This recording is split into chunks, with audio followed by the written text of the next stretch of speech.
자, 여러분 안녕하십니까? 앞 시간에 우리가 어, 협상의 기술 원 허버코헨의 내용 중에서 먼저 앞 시간에 보성 혹은 처벌의 힘이 있었고요. 지금 이 시간에는 동일시의 힘에 관하여 여러분들과 수업하겠습니다. 자, 상대가 자신과 당신을 동일시하게 된다면 당신의 협상 능력을 극대화할 수 있겠죠. 자, 설명해 볼게요. 자, 여러분은 그 같은 쇼핑센터 안에서 왜 이 가게보다 저 가게를 더 선호할까요? 차에 기름을 넣을 때도 왜 계속 같은 주유소로만 갈까요? 왜 계좌를 이 은행이 아닌 저 은행에서만 계산할까요? 또 비즈니스를 할 때 왜 다른 경쟁 기업이 아닌 그 회사와 거래를 할까요? 자, 그 이유가 단지 품질이나 편리성, 가격, 비용 때문만은 아닐 겁니다. 당신이 접촉하고 노출되는 사람과의 동일시 정도가 어떤 식으로든 그 선택에 영향을 미친다는 것이죠. 메이시스세라는 누군가가 당신 기분을 좋게 만들고 당신을 중요한 사람처럼 느끼게 해준다고 생각해 봅시다. 뭐 그렇게까지는 아니더라도 당신을 편안하게 해주고 당신에게 필요한 것이 무엇인지 잘 알아준다면 당신은 블루밍데일의 판매 조건이 훨씬 좋더라도 메이시스와 그 직원을 동일시해서 좋은 감정을 가지고 메이시스로 갈 것입니다. 자, 당신이 거래할 사람이 자신을 당신과 동일시하게 만드는 능력은 이유를 막론하고 매우 중요합니다. 자, 예를 들어 볼까요? IBM의 성공은 단지 겉모습이나 고객에 대한 접근 때문만이 아닙니다. 직원들의 전문성에도 기반을 두고 있다는 것입니다. 몇 년 전에 이 저자는 IBM의 고객에게 왜 다른 경쟁 기업에 비해 값비싼 시스템인 IBM 제품을 구매했는지 물었습니다. 그때 그 고객이 이렇게 대답했죠. 다른 곳이 더 싼 건 알았죠. 기술적으로도 IBM 품질이 최고는 아니었어요. 하지만 이건 복잡한 시스템이기 때문에 문제가 생겼을 때 도움을 받을 수 있다고 생각했어요. 이게 바로 동일시입니다. 다른 사람들을 당신과 동일시하게 만들려면 어떻게 해야 할까요? 다른 사람들과 거래할 때 전문적으로 합리적으로 행동한다면 그들의 협조와 충성심, 존경심을 얻을 수 있습니다. 당신의 권위를 강요하거나 과신하지 마세요. 그보다는 이해와 연민의 마음을 전달하려고 노력하세요. 상대방의 필요사항과 기대, 꿈, 갈망에 대해서 이야기하세요. 그들에게 도움이 되고 문제를 해결해 줄 수 있다는 기대를 각 사람에게 인간적으로 접근하세요. 이런 행동을 보인다면 당신은 피리 부는 사나이에 나오는 마법의 피리처럼 미묘하고 설득력 있는 힘을 발휘하게 될 것입니다. 리더십과 카리스마에 대해서 말할 때 우리는 종종 본받을 만하다고 영감을 얻을 만큼 존경할 만한 행동을 하는 사람들을 이야기합니다. 때때로 대단한 희생을 하면서까지 리더를 따르는 사람들은 그런 리더의 승리를 자신이 직접 거둔 승리와 동일시 한다는 것이죠.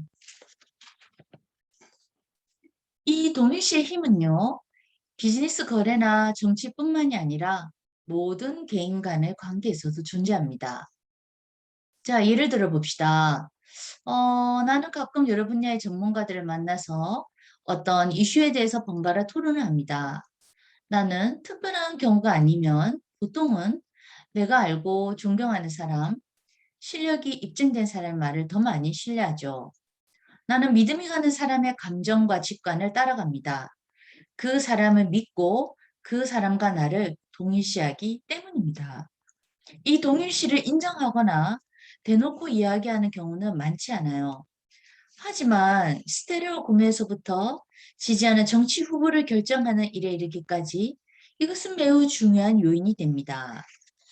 자료와 사실이 넘쳐나고 문제는 복잡할 때 우리는 우리가 동일시할 수 있는 사람으로부터 영향을 받습니다. 그 결과 특정 정치 후보와 자신을 강력하게 동일시한 나머지 우리 자신의 경제적 이익과 반해서 표를 던지기도 합니다. 자, 그 다음 볼까요? 자, 태도의 힘입니다. 누구를 위해 협상한다고 할 때 가장 최악의 인물은 누구인가? 자, 누구일까요? 바로 자기 자신입니다. 또 다른 질문입니다. 다른 사람을 위해 협상한다면 훨씬 더 잘할 수 있어요. 왜 그럴까요? 어떤 협상을 하든지 사람은 자신의 문제는 너무 심각하게 받아들이기 때문입니다. 스스로를 위해서 협상할 때 당신은 자기 자신에 관해서 너무 많이 신경을 쓸 것입니다. 그래서 압박감을 느끼고 스트레스를 받는 것이죠. 자, 다른 사람을 위해서 협상에 나설 때 훨씬 마음이 편안합니다. 좀 더 객관적이 되기 때문이죠. 그렇게 많이 신경 쓰이지는 않아요. 그 상황이 재미있거나 게임처럼 여겨지기 때문입니다. 실제로 협상은 게임이 맞습니다. 누구나 개인적으로 관련된 일에는 너무 많은 신경을 쓰게 됩니다. 최근에 나는 해외 주거래 은행을 위한 대규모 재정 협상을 맡았어요. 몇백만 달러가 걸린 거래였고 모두가 긴장을 늦추지 않았죠. 그렇지만 나만 빼고 나는 여유롭게 여행을 즐기며 맑은 정신으로 생각했어요. 자, 내가 그렇게 큰 협상권을 받고 어떻게 그렇게 침착할 수 있었을까요? 그 협상에 돈이 걸리는 사람은 내가 아니라 은행 사람들이었기 때문입니다. 자, 입장을 바꿔 생각했을 때 일이 잘못되면 몇백만 달러를 잃어버리는데, 나도 그 걱정을 했겠죠. 나는 내가 어떨지 너무나 잘 알기 때문이에요. 하지만 나는 일당을 받고 있었기 때문에 내 태도는 이런 식이었겠죠. 하루에 돈 얼마 더 뭐, 이렇게 생각이 쉽다는 거죠. 자, 이것은 이 저자의 이야기입니다. 자, 그 다음 태도의 힘, 직업을 포함해서 모든 사람과 상황을 게임이나 판타지 정도의 세계라고 생각해 보세요. 조금 뒤로 물러나서 그냥 즐겨보는 겁니다. 최선을 다하되 모든 게 원하는 대로 전개되지 않는다고 해서 무너지시면 안 돼요. 어떤 일이든 보교와는 다르다는 사실을 기억하셔야 합니다. 자, 영화배우 오스카 레반트가 이렇게 말했어요. 가짜 양철을 벗겨내며 그 아래 무엇이 있을까? 진짜 양철이 있습니다. 이 모든 협상에서 이렇게 말하는 연습을 하세요. 이게 잘못되면 내 인생이 끝장날까? 이 질문에 대한 답변이 아니다라면 이렇게 말하는 연습을 하세요. 그게 무슨 대수야? 누가 상관해? 그래서 뭐, so what? 신경을 쓰지만 그렇게 많이 신경 쓰지 않는 태도를 기르세요. 미국 극작가 유진 오늘이 말했어요. 이 작품은 하느님 아버지의 시선으로 보면 기묘한 막강극에 불과해. 자, 이래서든 아니든 모든 협상과 만남이 게임일 뿐이라고 생각하는 다소 건강하고 즐거운 태도를 기르면 세 가지 이점이 있습니다. 무엇일까요? 1. 항상 에너지 넘치고 더 많은 에너지를 얻게 된다. 그렇죠. 항상 일을 즐기면서 할 수 있기 때문입니다.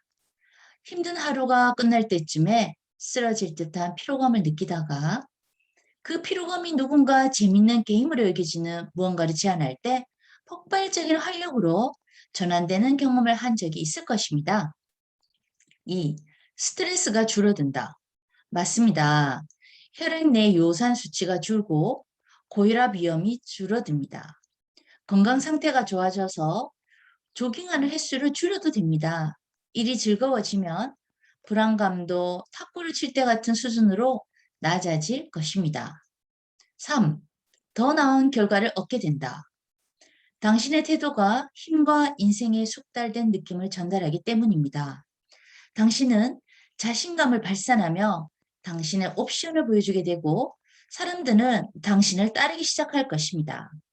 자, 아이러니하게도 이런 태도를 특히 잘 드러내는 사람은 한 유명한 목사가 있었습니다. 그 목사는 TV와 라디오 스타이기도 한 아이크 목사입니다. 이 아이크 목사는 특이한 스타일과 메시지로 많은 수용자들을 끌어들였어요. 그는 돈의 힘을 설파하며 종종 청중들에게 하나님께 헌금을 많이 드리길 촉구했어요. 어느 날 그는 신도들 사이를 걸어다니면서 계속해서 말했어요. 걱정하지 마십시오. 아무 걱정할 것 없습니다. 한 교인이 손을 들고 말했어요. 아이, 그 목사님 모르세요. 제겐 심각한 문제가 있습니다. 저는 걱정을 안 할 수가 없어요. 목사는 쿨한 태도로 대답했어요. 뭐 잊어버리세요. 아니요. 그럴 수 없어요. 이건 심각한 문제예요. 걱정된단 말이에요. 목사가 말했습니다. 말해봐요. 뭐가 그렇게 큰 문제죠? 교인이 말했죠. 은행 문제요. 저한테는 6천 달러 은행 빚이 있어요. 대출이 내일 만기인데 갚을 돈이 하나도 없어요. 너무 걱정이 됩니다. 아이크 목사는 한 박자도 놓치지 않고 이렇게 말했죠. 착한 분이군요. 왜 걱정을 합니까? 심각한 건 그 은행인데 말이죠. 아이크 목사의 조언은 오래된 농담을 흉내낸 듯한 뭐 그런 농담이네요. 자, 그런 태도가 차라리 이점이 많다는 겁니다. 자, 여기까지 우리가 힘에 대해서 모두 살펴봤어요. 이제 모든 협상에서 가장 중요한 세 가지 변수를 생각해 봅시다. 자, 원래 세 가지 변수는 힘, 시간, 정보였죠. 자, 우리는 지금까지 힘에 관하여 수업을 같이 진행해 보았습니다.